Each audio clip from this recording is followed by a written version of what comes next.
Thank you, Kunra. And now I would like to invite Padma Bhushan David Frawley to address us.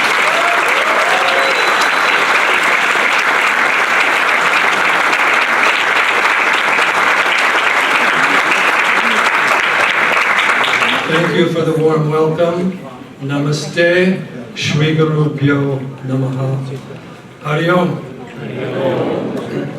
So what I thought I would do is start a little bit with my own story, because I think it's in some ways a little bit different. Most of what I've heard tonight I would agree with, and starting with what Arvind has said, I will make some additions to that. But I come from a bit different background. My background was in Yoga Vedanta, starting about 50 years ago in the 60s, and moving into the deeper sadhanas through there.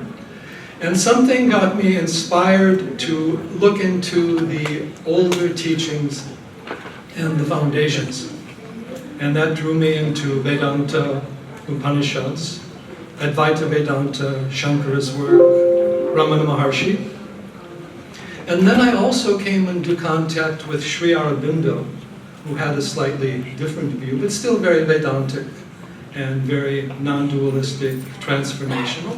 So I actually grew up studying Shankara, Swami Vivekananda, and Sri Aurobindo for reasons I don't know.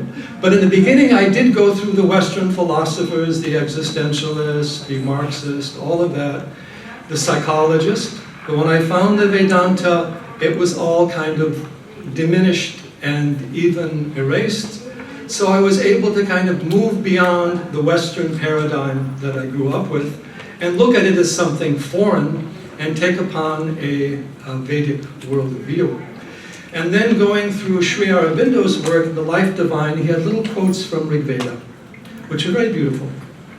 And I had also developed a certain interest in symbolic languages, understanding fire, sun, moon, etc. Don't read fire, sun, and moon there.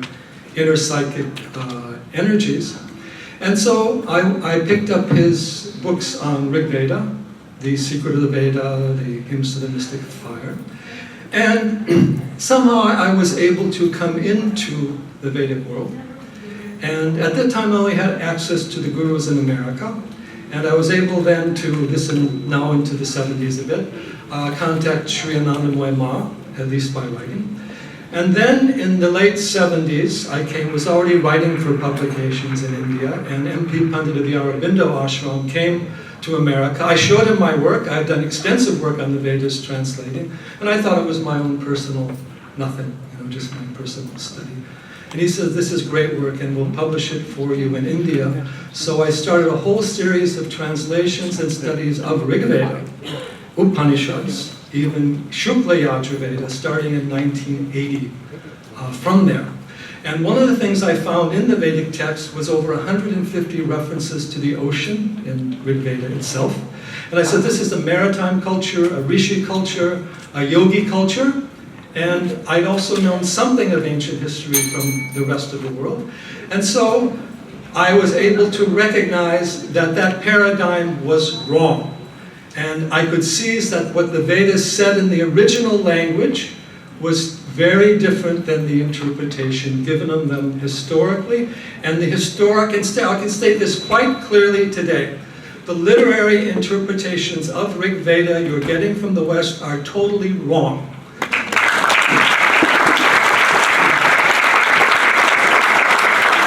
It is a language of cosmology, cosmic consciousness, understanding different levels of our nature. Vedas start with Agni. They don't mean just Agni as an outer force, not only Jataragni, the Pranagni, Buddhi, Brahmagni, Chidagni. It's all known to the Vedic rishis from there. All the secrets, Agni and Soma, are within us. Even in the Tantric Yoga, Kundalini, Agni arises, Amrit Soma descends. The rishis had all those secrets then. And India was a great, and still is. India is what we say that the biggest problem is India is a great dharmic civilization, and the West is ignoring that. The West has turned India into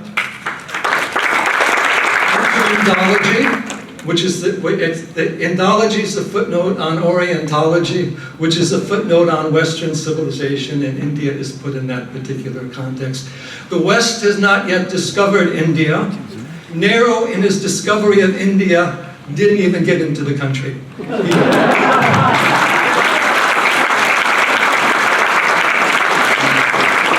As far as the British universities, all the authors he quotes are mainly, of course, European. Even Sri Aurobindo said, talking about the Indologist, he says that they're playing marbles outside the temple gates. They haven't even gotten inside to the courtyard, and they have no idea what's in the sanctum sanctorium that is there. So this was the reality is that India has been the dominant civilization in the world, spiritually and culturally. And the West has become dominant now materially over the last few hundred years alone. But as has already been pointed out to some degree, the West owes a lot to India, not only for what it is digesting and borrowing, but even for its very origins. The Greeks were more an offshoot of certain Indic people than they were anything like any original Europeans. They had the same type of temple worship. They had the same type of philosophy, medicine. They had same type of iconography, dramas, astrology even.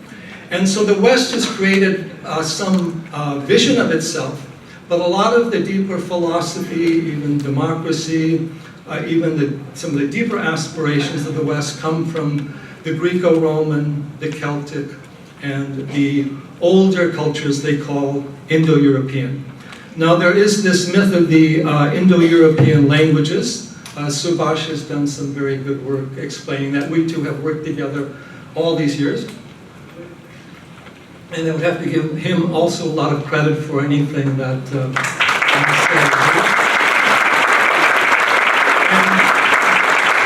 one of the things that we're exploring now is that a lot of what is called the Western civilization came out of this wave from India to the West. Comrades also talked about this out of India theory. And it's a very interesting thing because a lot of it wasn't that long ago. Only about 2,000 years ago, in fact, even less, 1,500 years ago, you had Indo-Iranian people, Scythian Shakas, with kingdoms from Punjab all the way to the Danube. And you also have this Gunjastrap cauldron. You also have a movement of ideas through the Silk Trail and other things. That route to India was also there. It was also through the Greco-Roman realm. And of course, the Persians were also a certain offshoot of the Vedic culture. Now, what happened historically is the Europeans wanted to discover their original roots. And so the Europeans want to be the original Aryans, and they invented that name for that particular purpose. But the fact is there is certain connections there. If you go back to the ancient Celtic traditions, they had a kind of Vastu-like sacred geography for both the land and for building. They had very similar ideas. But even more than that, just as the Vedic languages, the Indic languages spread west along with cultural influences, the Indic culture spread east all the way to the Philippines, and who knows, maybe even all the way to the Americas. And in that regard, you can find that the oldest writing, the oldest literature, iconography, history of Indonesia, even though we found out the Philippines, is essentially connected to India as well. So it was a powerful civilization, and the reason Indo-European languages spread so far because there was a dominant civilization behind them. And that was the Vedic civilization into Indian civilization, into various offshoots like Persians and Greeks, Romans, Scythians, and also cultural influences going on through the East as well. And so the situation is basically this. This Vedic, Dharmic civilization is the essential civilization for all humanity.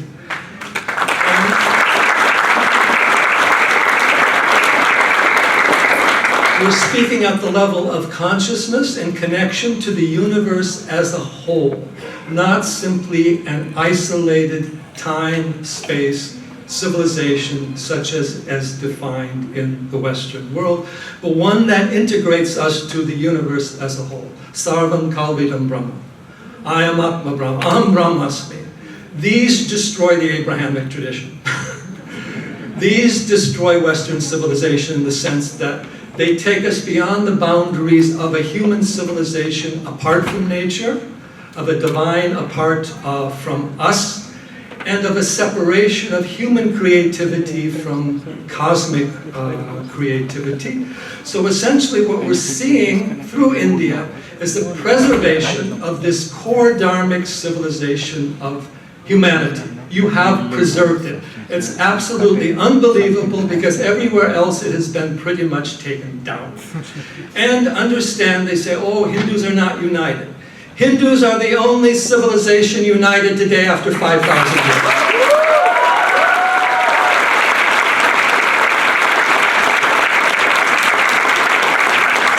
Iran fell to Islam within about 100 years. The Europeans fell to Christianity. The Native Americans didn't have enough people or enough resources. The disease came in. So this deeper spiritual Rishi Yogi tradition of humanity has been preserved here, and it is awakening. Its awakening, of course, began in 1893, if not before. It was never totally asleep. And its awakening is going on today. And the struggle today is now this dharmic civilization is saying that we are India, India is Bharat. India is not the idea of India that Nehru invented, the modern socialist idea of the last 70 years. We don't need to bow down to that and follow that. And if India is honored in the world, it is India's ancient dharmic civilization, not the India of Nehruvian socialism.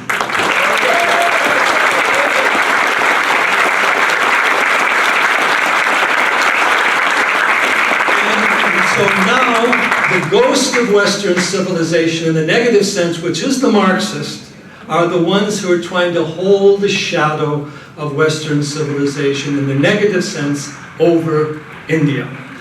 And what happened in India in 1947, India got its political freedom. It remained an intellectual dependent, or if not slave upon the West. In fact, it went backwards. Because Nehru and Indira Gandhi, they even pushed out the old Gandhian Congress from Mahatma Gandhi, and they brought in all the Marxist influence, the JNU, and the communist colonialism is the ultimate and the worst. Please bear that in mind. It is the fruit of all of them, and it holds all their poisons, the poisons of the Islamists, the jihadis, the evangelicals, the missionaries, the conversionists, and also the colonialists, the Macaulayists. They've imbibed all that poison, and they're continuing to insert that into the educational system and the academia of India, and that is the poison they think can stop this dharmic civilization from arising again. And the question is, why are they so against their own tradition? Well, first of all, they never study it. Show me any Marxist that knows anything about Vedanta or can have any dialogue with Vedanta at all. You cannot claim to be an Indian intellectual if you don't know at least the basics of Vedanta.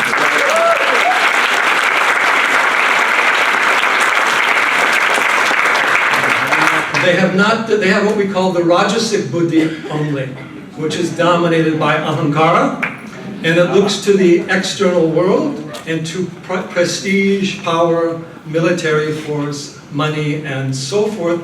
So we need a parivartana, we need a transformation in the mind of India again to awaken that higher buddhi, to awaken that honoring of the ancient traditions, not as tradition, but as this shruti, a drishti, as Raji was saying, resurrecting that vision. We need new rishi vision, yoga in the higher sense of the meditative mind.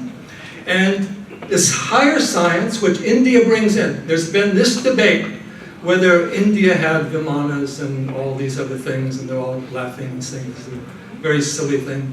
But India has preserved and developed the ultimate science, which is the science of consciousness. And no one can deny that.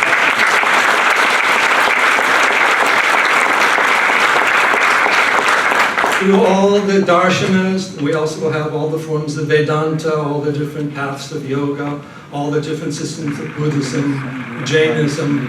Compared to that inner knowledge, what the West and the rest of the world has is only a shadow. They have a certain sense of it. The scientists are beginning to look in that direction, but they don't have the real system or the practice, and that is why they're coming back to India for that inner knowledge. So, huh? What's this? Last 1 minute. Okay. So spiritually, India is honored throughout the world, at least the gurus are, but what's necessary is that awakening into the society, preserving the essence of the social systems here, of the educational knowledge, the Gurukula, and to survive in the modern world, as I would agree with Rajiv, we've been discussing that for some years, we need the Kshatriya, we need the intellectual Kshatriya, and without having hard power, you can't have soft power, you need military and economic power. We need to spread the soft power again, also the yoga and the Ayurveda, all the Indian culture. It's such a dominant, powerful culture throughout the world. We're starting a first program on soft power through India Foundation later this year. So this awakening needs to occur. You are the people to do it. Your children are the ones who need to take it up. But you cannot inspire people half-heartedly. And you have to support this present government for another term, because we need